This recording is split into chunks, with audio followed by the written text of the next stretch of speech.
No dia em que meu irmão fez aniversário, meus pais alugaram uma casa enorme à beira do lago. Contrataram um chefe particular e chamaram todos os amigos dele. Para mim, no meu aniversário, deixaram um cupcake comprado no mercado e um cartão escrito "Quem sabe no próximo ano". Quando reclamei, minha mãe deu aquele sorriso debochado e disse que eu estava exagerando como sempre. Eu só tirei uma foto daquele presente e comprei uma passagem para o Japão. Mais tarde, naquela mesma noite, meu pai mandou mensagem perguntando: "Onde você está?" Me senti ridículo por gastar o pouco que tinha guardado. Tirei uma foto do cupcake e do cartão, enviei para o meu e-mail, como se quisesse guardar uma prova de que aquilo aconteceu de verdade. Quando comecei a arrumar minhas coisas, o som da festa do meu irmão chegava alto pela janela. Ouvi meu pai gritar o nome dele e brindar. Ouvi minha mãe elogiar o chefe. E em nenhum momento alguém subiu para me chamar. Eles sabiam que eu estava lá.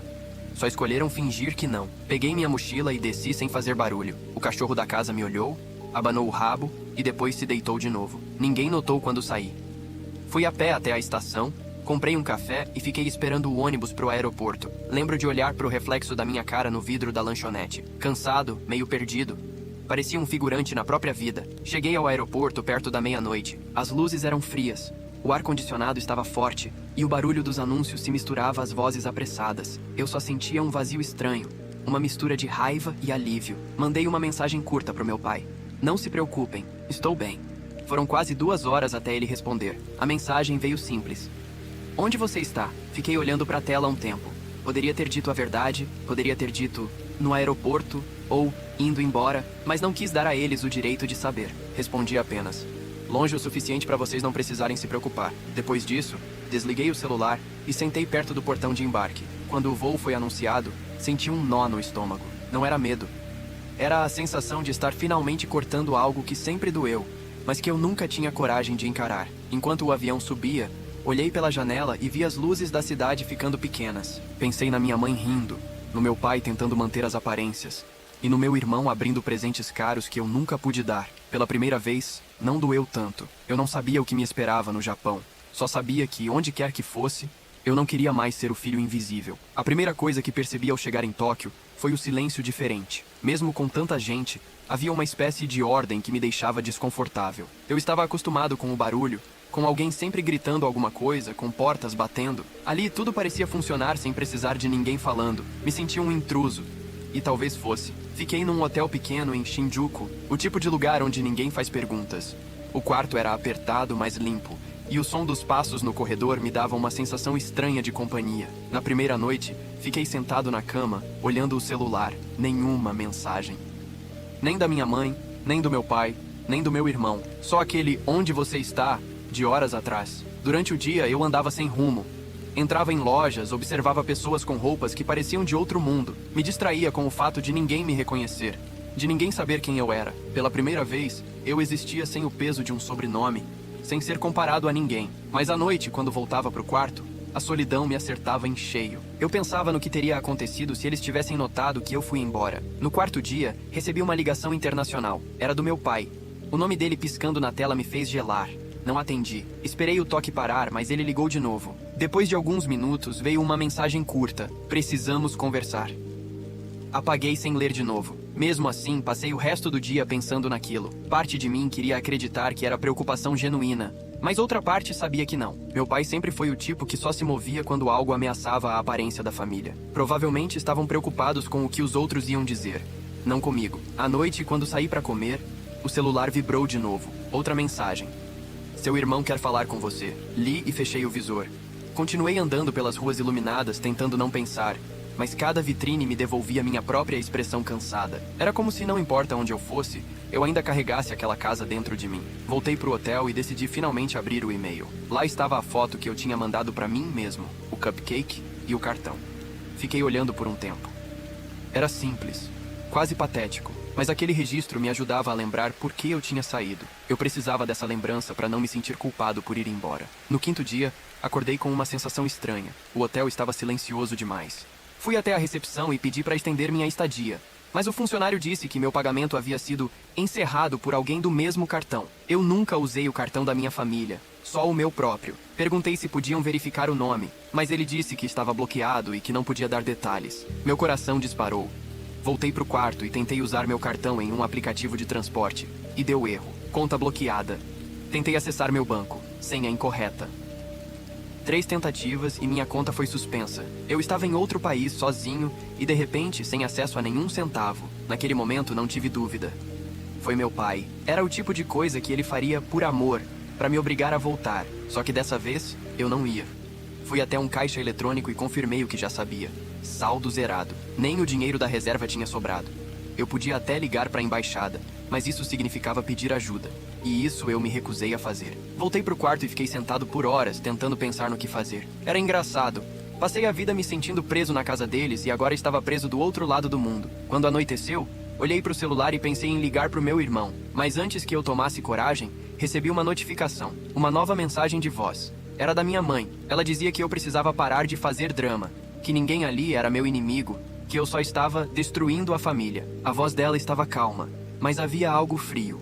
Quase satisfeito por trás de cada palavra. No final da gravação, ela disse uma frase que me deixou sem chão. Seu pai disse que o banco bloqueou tudo. Então agora você vai ter que voltar. E quando voltar, a gente vai conversar direito. Desliguei o celular e fiquei olhando a parede branca. Pela primeira vez, senti medo de verdade. Não do bloqueio, não da falta de dinheiro, mas do tom dela. Era como se tivessem esperado eu fugir só pra me provar que eu nunca conseguiria ir longe demais. Passei a noite inteira acordado, sentado no chão do quarto, tentando decidir o que fazer. O hotel me deu prazo até o meio-dia pra sair, e eu tinha o equivalente a uns $40 em dinheiro vivo. O suficiente pra comer por 1 ou 2 dias no máximo. Quando o relógio marcou 10 da manhã, eu ainda não tinha nenhuma resposta, só medo e raiva. Fiz o check-out com a mochila nas costas e fiquei parado na rua, olhando o movimento das pessoas indo e vindo. Todo mundo parecia saber para onde ir, menos eu. Pensei em ligar para a embaixada americana, mas minha cabeça estava confusa. Não queria admitir que tinha perdido o controle, que eles tinham vencido. Acabei encontrando um café pequeno e barato. Pedi um sanduíche simples e fiquei sentado perto da janela, observando a chuva começar. Enquanto comia, percebi uma notificação no celular. Era uma transferência bancária. Alguém tinha depositado $1000 na minha conta. Não era muito, mas era o suficiente para eu respirar. O nome do remetente era E. Collins. Demorei alguns segundos para entender. Ethan Collins, meu irmão. Por reflexo, digitei uma mensagem. Por quê? A resposta veio rápido. Porque eles não têm o direito de te fazer isso. Eu fiquei ali, olhando para a tela. Era a primeira vez em anos que ele me mandava algo que soava sincero. Ethan sempre foi o centro das atenções. O preferido, o que nunca errava. Eu cresci achando que ele também me desprezava. Mas agora, parecia diferente. Escrevi de volta. Você sabe o que eles fizeram, né? Ele respondeu. Sei. E você precisa ficar longe por enquanto. Não me pergunta como eu sei, só me escuta. Aquela frase me deixou gelado. Por enquanto? O que aquilo significava? Antes que eu pudesse insistir, ele mandou outra mensagem. Eles acharam que você ia só fazer cena. Quando perceberam que tinha sumido de verdade, o pai surtou. Disse que ia te trazer de volta de qualquer jeito. A mãe... tá pior. Só toma cuidado, tá? Eu li e reli aquilo várias vezes, com o coração acelerado. Não era só manipulação emocional. Eles realmente estavam indo atrás de mim. E se tinham poder para bloquear minhas contas, não seria impossível me localizarem em outro país. Guardei o celular e saí do café, andando sem destino. A chuva engrossava, o que era bom, porque ninguém prestava atenção em mim. Fui até uma loja de eletrônicos e comprei um chip novo. Troquei o número, ativei em outro nome e apaguei tudo que podia me rastrear. Era estranho o quanto aquele tipo de paranoia fazia sentido. Nas horas seguintes, fiquei andando por bairros menores, procurando um lugar barato para ficar. Acabei encontrando uma pensão próxima a Ueno, com um dono idoso que mal falava inglês. Ele não pediu cartão, só dinheiro adiantado. Paguei por 3 dias e subi pro quarto. Deitado na cama, percebi que o medo estava sendo substituído por outra coisa. Raiva. Era um tipo de raiva contida, amarga, que se mistura com a sensação de abandono. Tudo o que eles tinham feito, me ignorar, depois tentar me controlar de novo, parecia parte de um mesmo ciclo. Eu só nunca tinha percebido o quanto minha família era boa em disfarçar crueldade de preocupação. Peguei o celular e voltei a falar com Ethan. Perguntei se ele estava bem. Ele disse que sim, mas que a casa estava um inferno. Contou que meu pai gritava com minha mãe, que ela ficava dizendo que eu tinha estragado tudo e que estavam conversando com um advogado para resolver o problema do dinheiro. Perguntei se ele sabia o que isso queria dizer e ele respondeu: acho que eles vão tentar te interditar. Alegar que você tem algum transtorno para poder administrar sua conta. Senti o corpo gelar. Aquilo não fazia sentido. Eu era um adulto, com renda, emprego, tudo em ordem. Mas conhecendo meus pais, não duvidei. Era o tipo de manipulação que combinava com eles. Transformar vergonha em justificativa. Nos dias seguintes, eu mal saí do quarto. Tentei pensar em um plano. Algo que me deixasse fora do alcance deles. Ethan continuava mandando mensagens, sempre curtas, sempre pedindo para eu não voltar. Uma noite ele escreveu: "Se eu fosse você, não atenderia nenhuma ligação dos nossos pais. Eles estão mais perigosos do que você imagina." A palavra perigosos me deixou travado. Não parecia exagero. Soava como aviso. 2 dias depois, eu estava saindo para comprar comida quando vi alguém me observando do outro lado da rua. Era um homem de terno, alto, com um olhar fixo. Não parecia japonês. Ele estava debaixo de um guarda-chuva preto e segurava o celular na altura do peito, como quem grava algo. Dei alguns passos para longe, tentando disfarçar. Quando olhei de novo, ele ainda estava lá. O mesmo olhar, o mesmo gesto. Voltei para a pensão com o coração disparado. Fechei as cortinas e fiquei horas olhando para o celular, esperando uma nova mensagem de Ethan. Quando ela finalmente chegou, o conteúdo me fez perder o ar. Eles sabem onde você tá. Eu li aquela mensagem do Ethan tantas vezes que as palavras começaram a perder sentido. Eles sabem onde você tá. Não dizia como, nem o que estavam fazendo com essa informação. Só deixava claro que eu já não estava escondido. Passei alguns minutos parado, sem conseguir decidir se devia sair dali imediatamente ou fingir que nada estava acontecendo. O velho dono da pensão bateu na porta pouco depois, perguntando se eu queria estender a estadia. Disse que sim, mais por impulso do que por lógica. Ele anotou algo num papel e foi embora sem olhar para mim. Quando o barulho dos passos dele desapareceu no corredor, comecei a guardar minhas coisas. Não fazia sentido ficar. Mas antes que eu saísse, ouvi uma batida seca na porta. 3 toques curtos, firmes. Não era o dono. Fiquei imóvel, sem respirar. Depois veio uma voz masculina em inglês, com sotaque americano. "Sr. Collins?"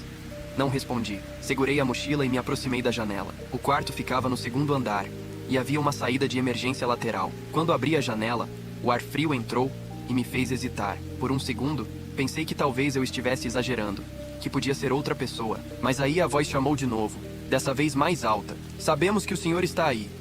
Foi o suficiente. Pulei pela janela, caí mal, machuquei o joelho, mas continuei andando. Virei na primeira esquina e entrei num beco estreito, cheio de caixas e lixo molhado. Fiquei ali por uns minutos, tentando controlar a respiração. Peguei o celular e mandei uma mensagem pro Ethan. "Tem alguém me procurando? Quem são?" A resposta veio rápida. "Não sei direito." "O pai contratou uma empresa para te localizar e trazer de volta. Eles não são polícia, mas são gente dele. Você precisa sumir por um tempo." Meu corpo tremia. Trazer de volta. Aquilo não soava como preocupação. Soava como captura. Ethan mandou outra mensagem antes que eu pudesse responder. "Mude de cidade. Kyoto, Osaka, qualquer uma. Eu te transfiro mais dinheiro amanhã. Só não usa seu nome nem seu passaporte. Promete que não volta pra casa." Fiquei lendo aquelas linhas e percebi o quanto ele parecia estar falando sério. Não era o irmão perfeito e distante de antes. Era alguém assustado tentando me ajudar. Peguei um trem para Kyoto naquela mesma noite. Fiz o percurso inteiro em silêncio, com o capuz cobrindo o rosto. A cada vez que o vagão parava, eu olhava para ver se alguém estava me observando. Quando cheguei, já era madrugada. Encontrei um hostel barato e paguei em dinheiro. O atendente nem pediu documento. No quarto, o medo começou a dar lugar a uma sensação pior, exaustão. Eu só queria dormir, mas minha cabeça não parava. Lembrei de cada vez que tentei agradar meus pais, de cada humilhação disfarçada de piada, de cada vez que minha mãe disse que eu era problemático. Eles sempre tiveram um jeito de me fazer duvidar da minha própria memória. Agora estavam tentando fazer isso em escala maior. Me apagar de verdade. 3 dias se passaram em Kyoto, sem nenhum sinal de ninguém. Ethan não escreveu. Nenhuma ligação. Comecei a pensar que talvez tivesse conseguido despistar tudo. Até que numa tarde, ouvi baterem na porta do quarto. O atendente avisou que havia um envelope na recepção, para o hóspede do quarto 203. Não tinha remetente. Desci para buscar. O envelope era branco, sem endereço, apenas meu nome, Daniel. Em letras grandes, firmes. Voltei pro quarto e fiquei olhando para aquilo por minutos, com o coração acelerado. Pensei em jogar fora, mas a curiosidade venceu. Abri com cuidado.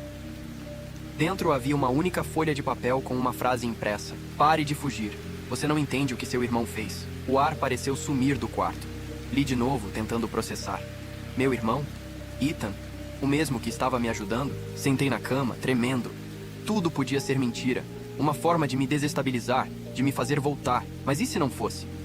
Peguei o celular e escrevi. "Ethan, o que você fez?" Nenhuma resposta. Mandei de novo e de novo. Silêncio total. As horas passaram. A tela do celular continuava vazia. e a frase do papel ficava martelando na cabeça. Eu não sabia mais em quem acreditar. Tudo que eu tinha era a certeza de que alguém me vigiava e que agora, além do medo, havia algo novo: dúvida. Passei a noite inteira olhando para aquele papel. Pare de fugir. Você não entende o que seu irmão fez. Era uma frase simples, mas o tipo de coisa que muda tudo. Eu tentava lembrar se Ethan já tinha feito algo que justificasse aquilo, mas nada vinha à cabeça. Ele sempre foi o filho exemplar, o inteligente, o responsável, o orgulho da família. Se ele estava me ajudando agora, era porque sabia o que nossos pais realmente eram. Pelo menos era nisso que eu queria acreditar. Na manhã seguinte, desci para tomar café. A atendente do hostel sorriu de leve, mas percebi que ela olhou para o envelope que eu segurava antes de fingir que não viu. Talvez fosse coincidência. Ou talvez alguém tivesse deixado aquilo pessoalmente. Peguei meu prato e sentei num canto, tentando parecer tranquilo. O sol entrava pela janela, e por um segundo tudo pareceu normal. Mas quando olhei para a rua, vi o mesmo homem de terno escuro parado do outro lado, encostado num poste. O mesmo corpo rígido, a mesma postura. Ele não olhava diretamente para mim. Parecia esperar algo. Terminei o café e voltei pro quarto, subindo as escadas rápido demais. No corredor, uma mulher que eu nunca tinha visto passou por mim e disse algo em japonês que não entendi. Mas seu olhar era tenso, como se soubesse que algo estava errado. Fechei a porta, encostei a cadeira na maçaneta e respirei fundo. Peguei o celular e digitei de novo. Ethan, por favor, me responde. Nada. Tentei ligar, mas caiu direto na caixa postal. Então decidi tentar outro caminho. Abri o histórico de mensagens antigas dele, procurei o e-mail que usava para trabalho e enviei uma mensagem curta. Se eu não souber o que está acontecendo, vou direto à polícia. Esperei por horas. Nada. Por volta das 3 da tarde, recebi um e-mail de volta, mas não do Ethan. O remetente era anônimo, só dizia no subject. O corpo da mensagem tinha uma única linha. Você não devia ter envolvido o Ethan nisso. A mão me tremeu. Eu reli várias vezes, tentando entender o que significava envolver. Como se eu tivesse puxado ele para dentro de algo que não deveria. Só que eu não tinha feito nada. Eu só fugi. Peguei minha mochila e saí do hostel pela porta dos fundos sem fazer check-out. Fui andando até a estação e comprei uma passagem para Osaka com dinheiro vivo. Enquanto esperava o trem, olhei em volta e percebi que estava me comportando como alguém que fugia da polícia, olhando para os lados, desconfiando de tudo. E o mais assustador era que, no fundo, fazia sentido agir assim. Durante a viagem, recebi uma notificação. Era do banco. Meu saldo tinha aumentado. Outra transferência. Mas o nome do remetente não era mais E. Collins. Era só Collins Family Trust. O valor era alto demais para ser de Ethan. Era coisa do meu pai. Não sabia se era uma armadilha ou um sinal. O texto da transferência dizia apenas: vamos conversar. Última chance. Senti o estômago travar. Era típico dele. Agir como se ainda tivesse controle. Como se tudo fosse uma negociação. Apaguei a notificação e prometi para mim mesmo que não ia tocar naquele dinheiro. Quando cheguei em Osaka, o trem já estava quase vazio. Encontrei um quarto pequeno num prédio antigo, pago em espécie, sem nome no registro. Enquanto tomava banho, tentei lembrar da última vez que minha família fez algo por amor, sem esconder um motivo. Não consegui pensar em nenhuma. À noite, fui até um cybercafé e consegui logar numa rede segura para tentar falar com o Ethan de novo. Nada. Nenhum sinal de atividade nas redes, nenhuma atualização. Era como se ele tivesse sumido. Voltei pro quarto e fiquei deitado no escuro, pensando se eu não tinha cometido o mesmo erro de sempre. Acreditar que alguém da minha família realmente queria me proteger. Mas o que mais me deixava inquieto era a frase do bilhete. Você não entende o que seu irmão fez. Por volta das 2 da manhã, o silêncio foi quebrado por uma batida fraca na porta. 3 toques curtos, iguais aos de antes, em Tóquio. Fiquei paralisado. O coração parecia bater dentro dos ouvidos. A voz que veio logo depois era baixa, mas clara. Daniel, sou eu. Era o Ethan. Eu reconheceria aquela voz em qualquer lugar. Meu corpo reagiu antes da mente. Corri até a porta, mas não abri. Perguntei quem mais estava com ele, e ele respondeu que ninguém. Disse que viajou até o Japão para me tirar dali antes que as coisas ficassem piores. Mesmo assim, não consegui abrir. Havia algo estranho no tom dele. Calmo demais, controlado demais. Perguntei o que significava o bilhete. Ele ficou em silêncio por um tempo e depois disse algo que me gelou por completo. Eles não estão mentindo, Daniel. Eu fiz algo, mas não é o que você pensa. Antes que eu pudesse responder, o som do elevador parou no andar. Passos. Vários. Ethan murmurou um "me perdoa" e se afastou. Abri a porta alguns segundos depois, mas o corredor já estava vazio. No chão, havia um envelope igual ao anterior. Dentro, só uma foto impressa. Eu e ele, crianças, sorrindo na frente da antiga casa do lago. Atrás, uma anotação escrita à mão. Ele não devia ter contado nada. Fiquei olhando aquela foto por muito tempo. Era uma imagem antiga. Eu devia ter uns 8 anos. Ethan, uns 10. Estávamos na varanda da casa do lago. Os dois com os pés cheios de barro, segurando varas de pescar. Lembro exatamente daquele dia. Tinha sido um dos poucos momentos em que me senti realmente próximo dele. Nosso pai estava tirando a foto. Nossa mãe, atrás, gritava para não sujarmos a varanda. Tudo parecia simples. Agora, aquela lembrança parecia contaminada. A frase escrita atrás. Ele não devia ter contado nada. Me deixava sem ar. O que exatamente ele contou?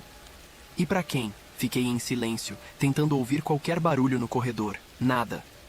Só o som do elevador descendo. Guardei a foto dentro da mochila, sentei no chão e fiquei olhando o teto, sentindo o coração disparado. Eu precisava entender o que estava acontecendo. Peguei o celular e tentei ligar para Ethan de novo. Nada. Depois, tentei rastrear o número da última chamada recebida, aquela em que ele disse que era ele, só que o número não existia.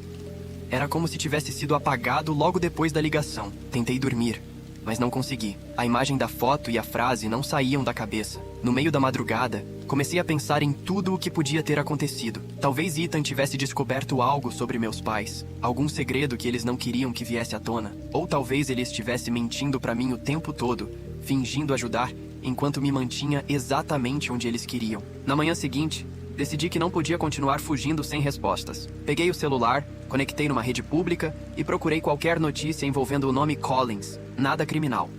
Nenhuma menção ao meu irmão, nenhum escândalo. Só um artigo pequeno, publicado 3 dias antes, sobre uma fusão empresarial envolvendo a empresa do meu pai. O nome do Ethan aparecia como vice-diretor de operações. A matéria dizia que a negociação tinha sido concluída com assinatura presencial na sede em Chicago. Ou seja, ele não poderia estar no Japão. Senti o estômago revirar. A voz na porta, a mesma voz que eu jurava ser dele, não podia ter sido real. Ou ele não estava em Chicago, ou alguém estava fingindo ser ele. Nenhuma das opções me deixava tranquilo. Enquanto pensava nisso, recebi uma nova mensagem. Endereço desconhecido, remetente bloqueado. Você está no lugar errado. Volte para a casa do lago. Aquela frase me fez levantar na hora. A casa do lago.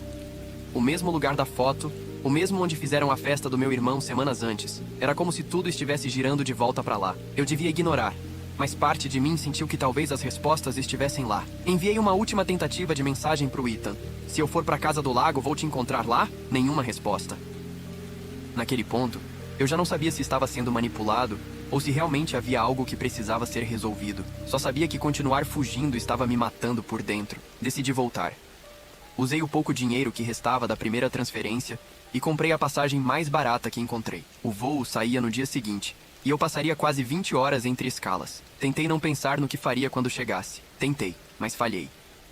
Durante o voo, revisei mentalmente tudo. A festa, o cupcake, o bloqueio das contas, as mensagens, os bilhetes, o homem de terno, a voz do Ethan. Nada fazia sentido completo, mas havia uma linha que ligava tudo àquela casa. Era o lugar onde tudo começou. Cheguei em Chicago numa manhã fria. Peguei um carro alugado no aeroporto, pago em dinheiro com documento provisório, e dirigi até o interior. A estrada até o lago era a mesma de sempre, cercada de árvores altas e silenciosas. Quando vi o portão da propriedade, senti o corpo inteiro endurecer. A casa estava vazia. As cortinas fechadas, o gramado mal cuidado. Parecia abandonada há semanas. Deixei o carro na entrada e caminhei até a varanda. A madeira rangia, o ar tinha cheiro de mofo e umidade. O mesmo lugar onde a foto tinha sido tirada. O mesmo onde meus pais comemoraram o aniversário do meu irmão. Abri a porta. Estava destrancada. O interior estava empoeirado, mas organizado. Havia pratos limpos na pia, copos sobre a mesa, nada de sinais de invasão, nada quebrado, só silêncio. Andei até a sala principal e foi ali que vi, sobre a mesa, um envelope igual aos outros. Meu nome, escrito à mão. Abri devagar, o coração batendo tão forte que parecia ecoar no peito. Dentro, havia apenas uma folha com uma frase curta. Agora você vai entender o que realmente aconteceu no aniversário dele. Atrás, uma data. A do dia da festa. Na mesma hora, percebi que o relógio de parede estava marcando exatamente aquela data. Travado, parado no meio da tarde. Era como se o tempo ali tivesse parado junto com alguma coisa que eu nunca soube. Fiquei parado na sala, olhando o relógio travado. 3h15 da tarde. Era o horário em que, no dia da festa, eu tinha subido pro quarto com o cupcake na mão. Eu lembrava disso claramente. Lembro de ter ouvido risadas vindo da varanda, música alta, e depois de ter fechado a porta para não escutar mais nada. Naquele momento, Tudo o que senti foi humilhação. Mas agora, de repente, aquele horário parecia ter outro peso. A frase do bilhete, "Agora você vai entender o que realmente aconteceu no aniversário dele", não saía da cabeça. Fui andando devagar pela casa. O ar estava parado, com um cheiro estranho, levemente metálico. Os cômodos estavam limpos, mas havia detalhes errados. Uma cadeira virada, uma toalha esquecida no chão da cozinha, o celular de alguém carregando numa tomada. Ainda ligado, mas sem bateria suficiente para acender a tela. Peguei o aparelho.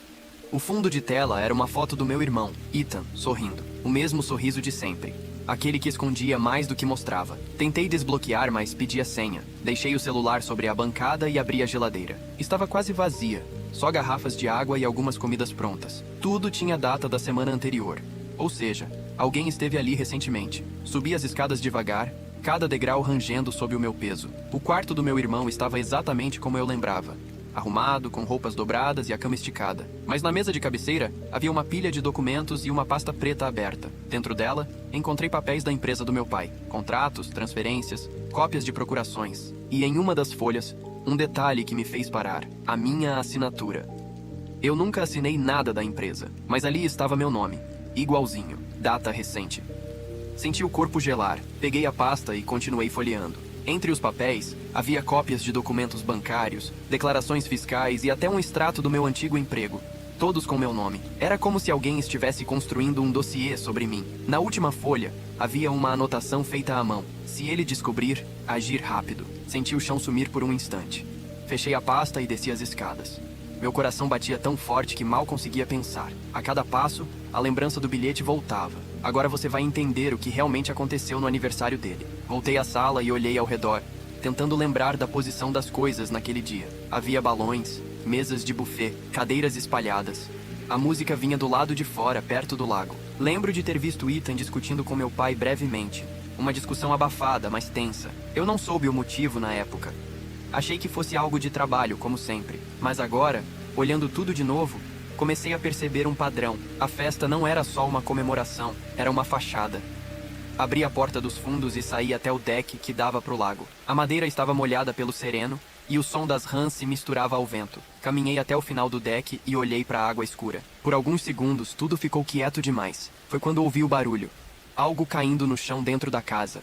Corri de volta. A sala estava igual, mas o celular que antes estava em cima da bancada agora estava no chão. A tela rachada. Peguei e percebi que havia acendido sozinho. Uma notificação piscava. Uma gravação de voz não ouvida, enviada dias antes, do número do Ethan. Apertei o play. A voz dele estava diferente. Cansada, trêmula.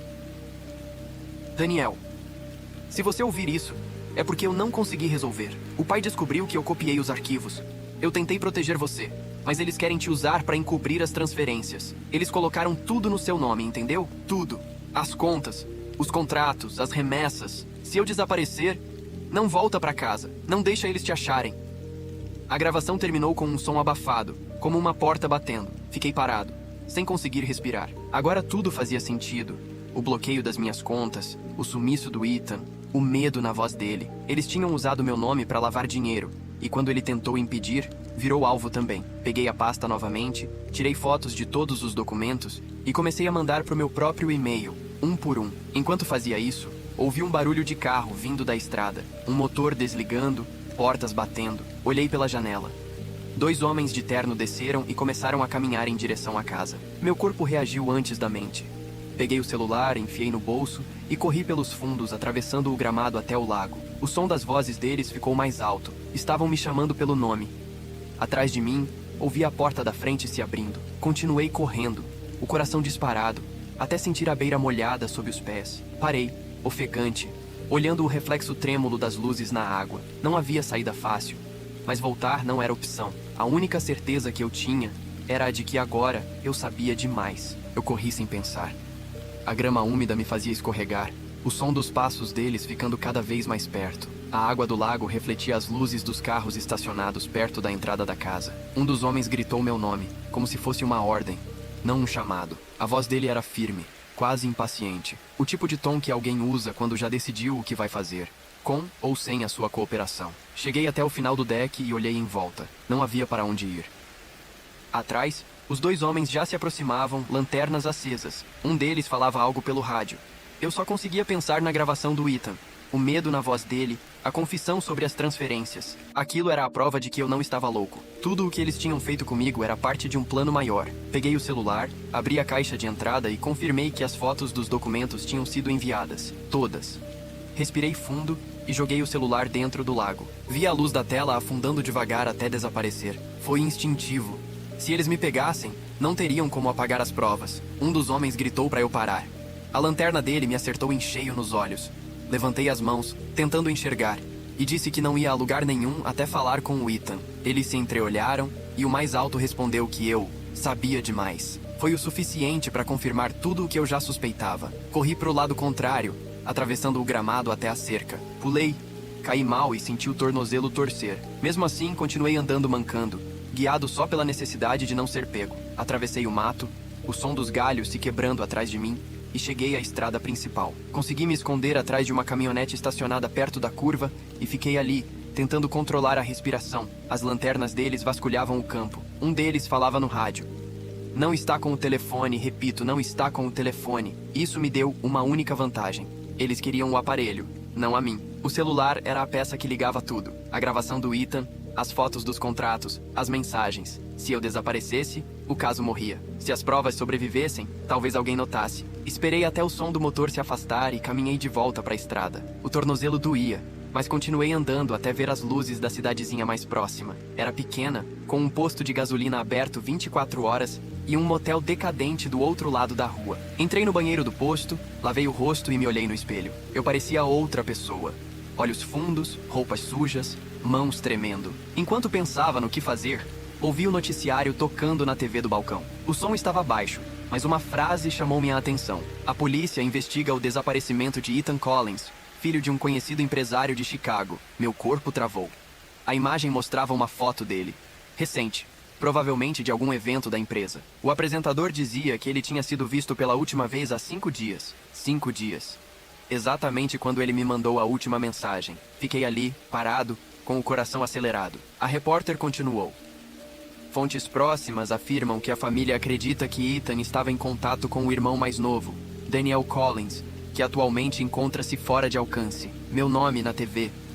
Aquilo me deu um soco no estômago. Agora eu não era só um fugitivo. Eu era o suspeito. Saí do posto e me sentei na calçada, tentando respirar. As coisas estavam piorando rápido demais. Se eu procurasse a polícia, eles teriam a versão dos meus pais.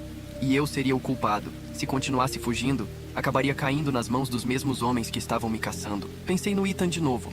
Se ele estava mesmo desaparecido, talvez ainda estivesse vivo. E se estivesse, era o único que podia provar que eu não estava envolvido. Eu só precisava descobrir onde ele estava antes deles. Peguei o notebook velho que levava na mochila, o único objeto que não tinham bloqueado, e conectei a uma rede pública. Entrei na conta de e-mail que usava para enviar as provas e vi algo que me gelou. Todas as mensagens tinham sido abertas por um endereço de IP registrado em Chicago. Ou seja, alguém do outro lado já sabia que eu tinha os documentos. E não era a polícia. Ainda não. Olhei para a tela por longos minutos, até o sono e o medo começarem a se misturar. Então notei um novo e-mail chegando, sem remetente visível, sem título, só uma linha no corpo da mensagem. Você quer ver o Ethan de novo? Volte para casa. O mesmo tipo de frase que me fez voltar ao lago. Só que agora, pela primeira vez, eu senti que talvez fosse o único jeito de acabar com aquilo e descobrir se meu irmão ainda estava vivo. Respirei fundo, fechei o notebook e me levantei. Eu ia voltar. Mas dessa vez, não para fugir. Passei a madrugada dirigindo de volta para Chicago. A estrada estava quase deserta e a escuridão fazia tudo parecer mais longo do que realmente era. Cada farol que vinha no sentido contrário me fazia segurar o volante com força, imaginando se seria um carro deles. A cada curva, eu revia na cabeça as palavras do e-mail. Você quer ver o Ethan de novo? Volte para casa. A casa. A mesma onde tudo começou. Onde eu cresci sendo ignorado, humilhado e onde aparentemente minha própria família começou a me destruir em silêncio. Não sabia se o e-mail era uma armadilha, mas já não importava. Parte de mim queria respostas, outra parte queria apenas olhar na cara deles e perguntar o que restou do que um dia chamamos de família. Cheguei ao bairro pouco antes do amanhecer. As luzes da rua ainda estavam acesas, e a casa dos meus pais parecia exatamente igual, impecável por fora, fria por dentro. Nenhum carro na garagem, nenhum movimento. Fiquei parado na frente por alguns minutos, tentando decidir se devia entrar. Lembrei da voz do Ethan, trêmula na gravação. Eles colocaram tudo no seu nome. Se eu desaparecer, não volta para casa. Mas eu estava ali mesmo assim. Usei a chave reserva que ainda carregava no chaveiro e entrei. O som da porta abrindo ecoou pela sala. Tudo estava arrumado demais, como se ninguém morasse ali. O relógio da parede marcava 6 da manhã. A cozinha estava limpa, as luzes da sala acesas, mas a casa inteira tinha um silêncio pesado. Subi as escadas devagar. Quando cheguei ao corredor, percebi uma luz fraca vindo do escritório do meu pai. Empurrei a porta. Ele estava sentado na poltrona, de costas para mim, o cabelo grisalho, o mesmo terno impecável. Ao lado dele, sobre a mesa, uma pasta preta idêntica à que encontrei na casa do lago. Eu sabia que você ia voltar, disse ele sem me olhar. A voz era calma, quase satisfeita. Fiquei parado, tentando controlar a respiração. Ele virou a cadeira devagar, e aquele sorriso contido me atingiu como um golpe. Você sempre quis ser notado, Daniel. Ele suspirou. Acho que finalmente conseguiu. Perguntei onde o Ethan estava. Meu pai inclinou a cabeça, como se achasse engraçada a pergunta. O seu irmão fez escolhas erradas. Tentou trair a própria família. Ele tentou me proteger. A minha voz saiu fraca, mas firme o bastante. Ele apenas riu. Não, filho. Ele tentou se proteger. Jogou tudo nas suas costas. Foi ele quem colocou seu nome nos documentos. Achou que, se desse errado, ninguém suspeitaria do filho problemático que vive reclamando da vida. Senti o corpo inteiro estremecer. Você está mentindo. Eu quis acreditar nisso, mas parte de mim sabia que ele era capaz. E parte de mim sabia que o Ethan também era. Meu pai se levantou devagar, ajeitando o paletó. O problema com você, Daniel, é que sempre acha que é vítima, mas nunca percebe o estrago que causa. Seu irmão... Ele apenas aprendeu a jogar o mesmo jogo. Fiquei mudo. Ele caminhou até mim, parou a poucos passos de distância e colocou um envelope na minha mão. Isso é tudo o que resta. Depois disso, você faz o que quiser. Ele passou por mim e saiu do escritório, como se tivesse acabado de encerrar uma reunião comum. Abriu o envelope. Dentro havia uma folha impressa, um relatório bancário e, grampeado a ele, um bilhete escrito à mão. A letra era do Ethan. Não é o que você pensa. Eu só queria proteger você. Prometo que um dia você vai entender. O relatório mostrava uma transferência enorme. Milhões de dólares, feita semanas antes do meu aniversário. O remetente, E. Collins. O destinatário, D. Collins. Meu nome, minhas contas. Senti as pernas fraquejarem. Ele tinha mesmo colocado tudo no meu nome. Desci as escadas em choque. A sala estava vazia, e meu pai já não estava mais ali. Olhei pela janela e vi um carro preto se afastando devagar. Fiquei sozinho, segurando o envelope sem saber o que era verdade. Se o Ethan tivesse feito aquilo para me proteger, por quê? E proteger de quem? E se meu pai estivesse certo e o Ethan tivesse me usado para se salvar, de repente... O telefone fixo da casa começou a tocar. O som ecoava pelo corredor. Deixei o envelope cair e atendi. Do outro lado, uma respiração curta, fraca. Daniel? Era o Ethan. Por um segundo não consegui falar. Ele parecia exausto, como se tivesse corrido. Não acredita nele, ele sussurrou. Eles vão te culpar por tudo. Eu tentei resolver, mas a ligação cortou. Tentei ligar de volta, mas o número apareceu bloqueado. Olhei para o envelope caído no chão e percebi que, no verso do bilhete do Ethan, havia outra frase escrita à caneta. Se você recebeu isto, então eu não consegui sair. O ar me faltou.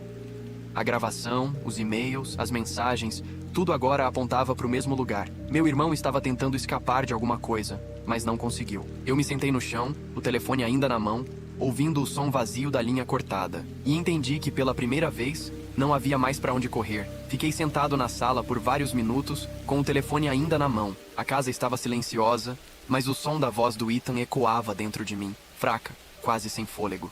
Se você recebeu isto, então eu não consegui sair. Era uma frase de despedida, mas também um aviso. Ele sabia que iam atrás dele. E agora, provavelmente, viriam atrás de mim também. Olhei ao redor e percebi que havia câmeras novas instaladas nos cantos da sala. Pequenas, quase invisíveis, com luzes verdes piscando. Não lembrava de existirem antes. Era claro que eu estava sendo observado. Meu pai tinha preparado tudo. Levantei devagar e comecei a andar pela casa, tentando entender o que procurar. Tudo parecia milimetricamente organizado. O tipo de ordem que só serve para esconder o caos. Subi para o quarto de hóspedes, o que costumava ser o meu antes de eu me mudar. As paredes ainda tinham as mesmas marcas que deixei quando adolescente. Mas havia algo novo. Uma caixa metálica trancada embaixo da cama. Peguei, sentei no chão e tentei abrir. E estava pesada. Depois de alguns minutos forçando, consegui arrombar a trava com uma chave de fenda que achei na garagem. Dentro havia pastas, gravações de áudio e anotações escritas à mão, algumas com datas recentes, outras mais antigas. No topo, uma folha com o timbre da empresa do meu pai e o nome do Ethan sublinhado várias vezes. E embaixo, algo que fez meu estômago virar, uma pasta com meu nome. Abri fotos minhas desde a infância, relatórios médicos, cópias de e-mails, até prints de conversas antigas que eu tinha esquecido que existiam. Havia até uma cópia do bilhete que deixei quando fui embora. Tudo arquivado, como se alguém estivesse montando um dossiê completo sobre mim há anos. Na última página, um título: Plano de contingência de Collins. O texto dizia que, caso o projeto de fusão sofresse investigação, a responsabilidade seria transferida para o membro colateral da família, ou seja, eu. O documento dizia literalmente: o mais emocionalmente instável, histórico de fuga, alta credibilidade como bode expiatório. Fiquei paralisado. Eles tinham planejado isso antes mesmo de eu fugir. A minha revolta, a minha impulsividade, o meu distanciamento, tudo o que me fez parecer o filho problemático, agora era a justificativa perfeita para me culpar. A raiva me tomou. Peguei o telefone fixo e disquei o número do meu pai. Ele atendeu no segundo toque, como se estivesse esperando. Perguntei se ele tinha feito tudo aquilo. Ele respondeu com a calma de quem não precisava mais fingir. Você sempre foi uma peça útil, Daniel. Não estrague agora. Senti o sangue ferver. Perguntei onde o Ethan estava. Ele ficou em silêncio por alguns segundos, depois disse: ele fez o que precisava fazer. E agora você também vai. A ligação cortou. Fiquei parado, tremendo, até ouvir o som de um carro parando do lado de fora. O mesmo ruído de motor que ouvi no lago. Espiei pela janela. 2 homens desceram, os mesmos de terno. Um deles falava no celular. Peguei a caixa de metal e comecei a tirar fotos rápidas dos documentos, usando o telefone fixo para enviar os arquivos para o meu e-mail, linha por linha, antes que eles entrassem. A cada envio, meu coração acelerava mais. Ouvi o portão se abrir. Joguei tudo dentro da mochila e corri para o quarto dos fundos. A janela dava para o quintal, que terminava numa cerca baixa. Pulei e caí no gramado. O tornozelo ainda doía, mas não parei. Atravessei o quintal e me escondi atrás do galpão, respirando rápido demais. Os passos deles ecoaram na varanda. Um deles chamou meu nome. Outro disse que a porta estava destrancada. Fiquei ali, imóvel, ouvindo o som dos passos pesados pela casa. Um deles falava algo sobre pegar os arquivos e não deixar rastros. Quando o barulho diminuiu, corri pela lateral da casa e segui até o fim da rua. Entrei num beco, me escondi atrás de uma caçamba e abri o e-mail no celular. Todas as fotos tinham sido enviadas, mas uma delas, a última, mostrava algo que eu não tinha percebido antes. No rodapé do documento, em letras pequenas, estava o nome de quem havia redigido o plano de contingência. Não era o meu pai. Era Ethan Collins. Meu corpo travou. Reabri a imagem para ter certeza. Estava lá, claro como o dia. Assinatura do Ethan, data de meses atrás. Ele tinha escrito aquele plano. Por um momento, tudo parou. O medo, a raiva, a confusão, tudo se misturou. Será que ele realmente tentou me proteger? Ou sempre fez parte do mesmo esquema? Enquanto eu tentava entender, recebi um novo e-mail, mesmo remetente anônimo de antes, sem título. A mensagem dizia apenas: ele não desapareceu. Ele está te esperando. Olhei para a tela, sem saber se sentia esperança ou pavor. Abaixo da frase havia um endereço. Um armazém nos arredores de Chicago. Respirei fundo. Fechei o celular. Eu ia até lá. Eu precisava saber, de uma vez por todas, quem meu irmão realmente era e o que ele tinha feito comigo. Demorei quase 1 hora para chegar ao endereço. Era uma área industrial abandonada, com galpões velhos e placas enferrujadas. O ar cheirava a poeira e óleo queimado. Não havia carros por perto, nem barulho de gente. Só o som do vento batendo nas estruturas de ferro. O número indicado no e-mail correspondia a um armazém grande, de portas azuis, parcialmente abertas. Parecia que alguém tinha forçado o cadeado. Estacionei o carro um quarteirão antes e fui a pé. Cada passo ecoava alto demais. Quando cheguei à entrada, hesitei. Tudo em mim dizia para ir embora, mas o medo de não saber a verdade era maior. Empurrei a porta devagar. O interior estava quase escuro, iluminado apenas por frestas de luz entrando pelas janelas altas. O chão estava coberto de caixas e ferramentas antigas. No centro do galpão, uma mesa metálica com um laptop ligado. A tela exibia uma janela de vídeo chamada pausada. E o nome E. Collins no canto. Senti o coração acelerar. Me aproximei, toquei o mouse e o vídeo começou sozinho. O rosto do Ethan apareceu. Ele estava diferente. Mais magro, olhos fundos, barba por fazer. A gravação parecia recente. Se você está vendo isso, Daniel, é porque você chegou até o fim. Eu não sei mais quanto tempo tenho, então preciso ser direto. A voz dele estava calma, mas cansada. Sim, eu assinei os documentos. Fui eu quem criou o plano com o seu nome, mas não para te incriminar. Eu precisava tirar o dinheiro das mãos do pai antes que ele usasse para comprar silêncio. Ele descobriu, e eu tentei consertar tudo, mas eles rastrearam cada movimento. Usei o seu nome para desviar o dinheiro para contas seguras, em países onde ele não pudesse tocar. Eu só não consegui te avisar antes. Senti o corpo travar. Eles nunca planejaram me deixar sair vivo, continuou ele. E agora provavelmente vão tentar te calar também. Mas se você chegou aqui, significa que as provas ainda existem. Tudo o que precisa está no pendrive ao lado do notebook.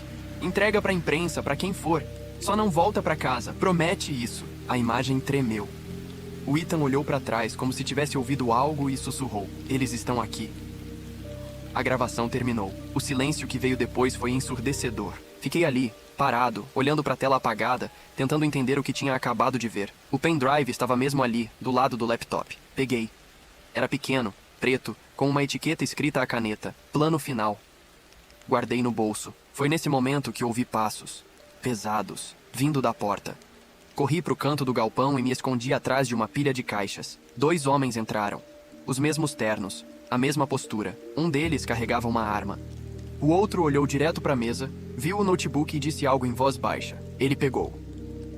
Começaram a vasculhar o lugar. Um deles chutou uma caixa a poucos metros de mim. O som ecoou, me fazendo prender a respiração. Eles estavam perto demais.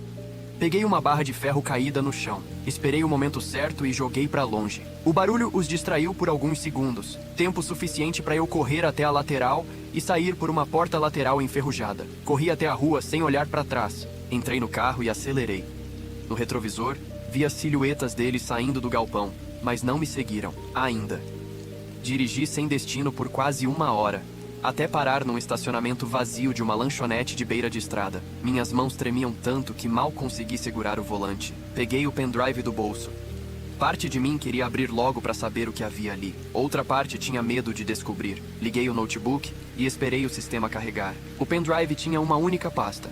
Verdades. Dentro dela, havia dezenas de arquivos de áudio, planilhas e e-mails. E no final, um documento nomeado Contrato Final.mp4. Abri.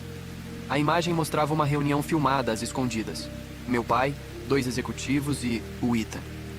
Eles discutiam valores, assinaturas, movimentações bancárias. Até que no fim, meu pai disse algo que me fez gelar. Se der errado, o Daniel assume. Ele nunca vai entender o que aconteceu. O vídeo cortou logo depois. Fiquei olhando para a tela por longos segundos, sem piscar. Era a prova de tudo. A gravação que podia acabar com a farsa. Enquanto processava aquilo, uma notificação apareceu no canto do notebook. Nova mensagem de e-mail recebida. Remetente, Ethan.Collins. Assunto. Você ainda tem tempo. O corpo da mensagem dizia: eles sabem que você tem as provas. Não confie em ninguém. Me encontra onde tudo começou. A assinatura dele estava lá. A mesma letra, o mesmo nome. Tudo começou. Só podia significar um lugar. O lago. Meu coração disparou. Se ele ainda estava vivo, aquele seria o último encontro, o acerto final. Peguei o pendrive, desliguei o notebook e voltei para o carro. Eu ia até o lago. E dessa vez não para fugir, mas para descobrir quem o meu irmão realmente escolheu ser. O cúmplice deles, ou a única pessoa que ainda tentava me salvar. A estrada até o lago parecia mais longa do que antes. Cada curva me lembrava o que aquele lugar representava, o ponto de partida de tudo. A festa, o cupcake, a fuga, a culpa. Agora, era o lugar onde tudo terminaria. O céu estava pesado, nublado, e o ar parecia mais frio do que deveria. Enquanto dirigia, eu revia o vídeo na cabeça. A voz do meu pai dizendo que eu nunca entenderia. A expressão do Ethan na gravação, olhando para trás, assustado. Era impossível saber se ele estava dizendo a verdade ou só me guiando para mais uma armadilha. Mesmo assim, eu fui. Não por confiança, mas porque precisava que aquilo acabasse. Quando cheguei à estrada de terra que levava à casa do lago, o portão estava aberto. As marcas de pneu recentes no chão mostravam que alguém tinha estado ali pouco antes. Estacionei o carro longe, apaguei as luzes e caminhei devagar até a varanda. O som da madeira rangendo debaixo dos meus pés me fez lembrar da infância, das vezes em que eu e o Ethan corríamos até o lago, tentando escapar dos gritos do nosso pai. A porta estava entreaberta. Empurrei com cuidado. Lá dentro, a casa estava às escuras, mas havia luz vinda da janela dos fundos, refletindo na parede. Fui seguindo aquele brilho até a sala, e foi então que o vi. Ethan estava sentado no sofá, magro, exausto, com os olhos fundos. Quando me viu, esboçou um sorriso fraco, como se estivesse aliviado e cansado ao mesmo tempo. Você veio, disse. quase num sussurro. Fiquei parado na porta, sem saber se devia me aproximar. Era para eu ver esse lugar uma última vez. Ele continuou. Achei que não fosse conseguir. O que é isso, Ethan? Perguntei. Essa mensagem, o pendrive, o que realmente está acontecendo? Ele respirou fundo e passou a mão pelo rosto. Eu fiz tudo o que podia para te proteger, Daniel, mas não tem mais como consertar. O pai descobriu o que eu fiz com o dinheiro. Ele me caçou por semanas. Achei que se usasse o seu nome, teria tempo para esconder as provas. Eu sabia que ele iria atrás de você, mas achei que eu ainda conseguiria resolver antes de te atingirem. Senti um nó na garganta. Você me transformou no culpado. Falei, tentando conter a raiva. Eu sei. Ele abaixou a cabeça. E me odeio por isso. O silêncio que veio depois foi pesado. Eu podia ouvir o som da água do lago batendo nas pedras lá fora. Ainda dá para acabar com isso. Eu disse, tentando acreditar. A gravação, o pendrive, dá para entregar para a polícia. Eles não vão conseguir esconder. Ethan balançou a cabeça lentamente. Não é tão simples. Ele tem gente dele em todo lugar. Se você levar isso para a polícia, você desaparece antes de chegar lá. Então, o que você quer que eu faça? Perguntei. Ele olhou para mim com uma expressão estranha, como se estivesse prestes a dizer algo que sabia que eu odiaria. Quero que você vá embora de novo. Mas dessa vez para longe de verdade. Fugir de novo? Falei. Depois de tudo isso? Ele levantou o olhar, sério. Eu já não tenho mais saída, Daniel. Mas você tem. Se eu desaparecer, o caso perde força. Eles vão achar que o dinheiro sumiu comigo. E você... Você pode começar de novo. Balancei a cabeça, sem acreditar. Você tá pedindo pra eu fingir que nada aconteceu. Tô pedindo pra você viver.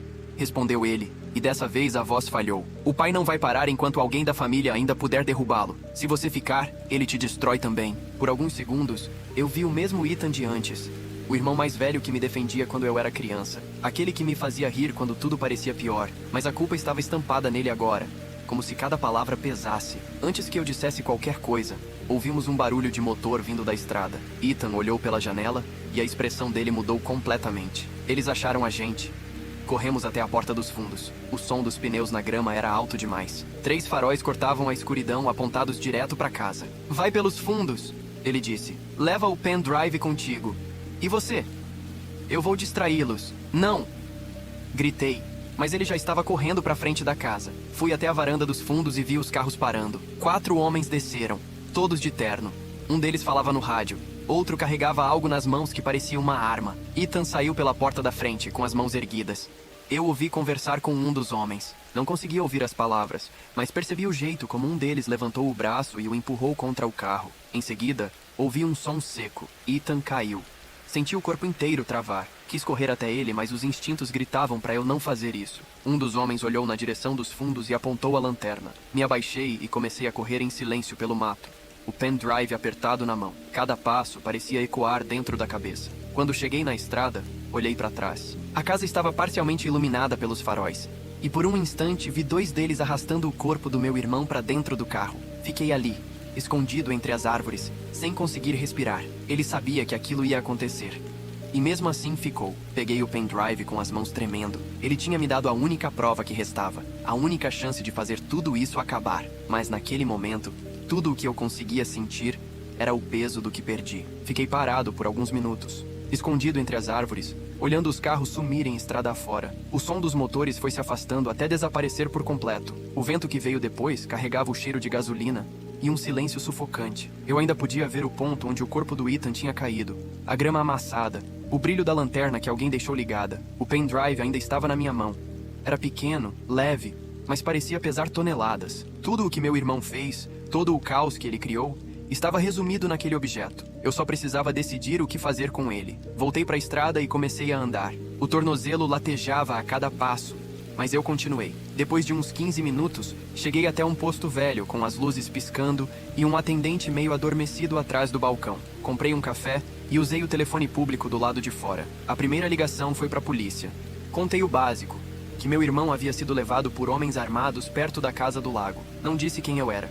Só pedi que mandassem uma viatura. O atendente do 911 perguntou meu nome, e eu desliguei antes de responder. A segunda ligação foi para um repórter que eu lembrava de ter visto em uma matéria sobre corrupção empresarial. Usei o número que encontrei num site antigo. Ele atendeu com uma voz rouca, irritada, mas quando mencionei o sobrenome Collins e falei que tinha provas de fraude e desaparecimento, a voz dele mudou. Pediu para eu mandar tudo que tivesse. Fui até a lanchonete do posto, sentei num canto e conectei o pendrive ao meu notebook. Copiei os arquivos e enviei tudo pro e-mail que ele me passou. Depois de alguns minutos, recebi uma resposta curta. Recebido. Se for real, isso muda tudo. Fique fora de vista. Fora de vista. Essas palavras pareciam perseguir-me desde o início. Fechei o notebook e fiquei olhando pela janela, pensando no que o Ethan tinha dito antes de morrer. Vá embora. Vive. Ele sabia o que estava fazendo. Sabia que se ficasse, eu morreria junto. De manhã, o noticiário local já falava do caso. Fontes próximas afirmam que o filho mais velho da família Collins está desaparecido após uma suposta operação de resgate mal sucedida. Operação de resgate. Era assim que chamavam. Nenhuma menção a tiros, nem a presença de seguranças. Nenhuma palavra sobre mim. O repórter respondeu de novo no fim da tarde. Os arquivos são autênticos. Seu pai vai ser investigado. A gravação é forte demais para ser abafada. Senti uma mistura de alívio e vazio. Tudo que eu queria desde o começo era ser ouvido. Provar que não estava louco, que não era o filho ingrato. Mas agora que finalmente acontecia, parecia tarde demais. 2 dias depois, a notícia se espalhou por todo o país. Escândalo financeiro envolve magnata de Chicago. Filho mais velho desaparecido, irmão mais novo sob suspeita. Meu nome voltou às manchetes. Dessa vez não como culpado, mas como peça central da denúncia. E, por ironia, o único que não podia se defender era o Ethan. Quando o FBI anunciou que havia um corpo ainda não identificado encontrado próximo ao lago, eu soube. Não precisei ver.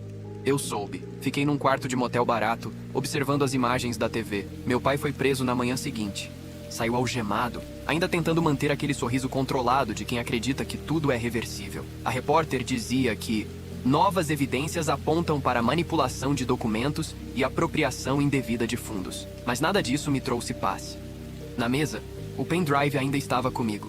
O original. Eu tinha mandado cópias, mas mantive o verdadeiro. Não por desconfiança, e sim por medo de apagar o último pedaço do meu irmão. Abri o arquivo de vídeo de novo. Na gravação, quando o Ethan dizia, eles estão aqui, dava para ouvir bem no fundo um som que antes eu não tinha notado. Ele sussurra algo logo antes de o vídeo cortar. Aumentei o volume e ouvi com atenção. Eu te perdoo. Fiquei olhando para a tela apagada, sentindo uma dor que não sabia nomear. No dia seguinte, deixei o motel e fui até o lago uma última vez. O local estava cercado por fitas amarelas, policiais vasculhando a margem, jornalistas tentando se aproximar. Fiquei de longe, observando. A casa parecia menor agora.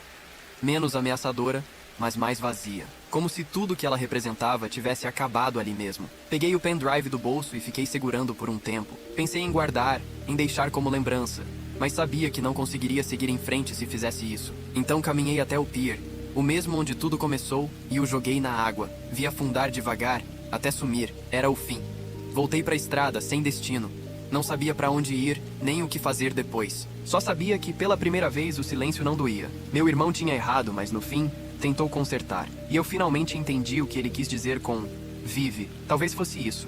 Seguir em frente, mesmo quando não há nada para voltar. Peguei a estrada, sem olhar para trás.